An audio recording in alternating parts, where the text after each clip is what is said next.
خبر شامل کرتے ہیں پاکستان آر آئی نیوز اور international Pakistan R I news کے chief executive doctor Hafiz Kamran سے۔ پنجاب میں 2 ادویات کے مخصوص بیچز جعلی قرار۔ پنجاب میں 2 ادویات کے مخصوص بیچز جعلی قرار دے کر فوری واپسی کا حکم دے دیا گیا۔ Primary and secondary health care department drugs control wing کا ہنگامی پبلک نوٹس جاری کر دیا۔ ڈی جسٹ 10 ملی گرام اور گیبیکا 300 ملی گرام کے مخصوصی بیچز سپوریس قرار دیے گئے۔ ڈرگ ٹیسٹنگ لیبارٹری پنجاب کی رپورٹ میں ادویات غیر معیاری ثابت ہوئیں۔ بیچ نمبر DGH007 ایکسپائری اپریل 2027 جبکہ بیچ نمبر 518C27 ایکسپائری جولائی 2027 بھی غیر معیاری نکلا۔ اسی طرح ڈرگز ایکٹ 1976 کے تحت کارروائی کی گئی۔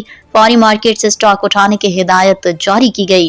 مینوفیکچررز اور ڈسٹریبیوٹرز کو رپورٹ ڈریپ کو جمع کرانے کا حکم دیا گیا۔ ڈاکٹروں، فارمیسیز اور ہسپتالوں کو فروخت و استعمال فوری روکنے کی ہدایت کی گئی اور صوبہ بھر میں نگرانی سخت کی جا رہی ہے۔ خلاف ورزی پر قانونی کارروائی کا انتباہ کیا گیا۔ محکمہ صحت نے اپیل کی ہے کہ عوام مذکورہ بیچز ہرگز استعمال نہ کریں۔ مضر اثر کے صورت میں فوری اطلاع دیں۔ شہری صرف مستند اور لائسنس یافتہ فارمیسی سے ادویات خریدیں۔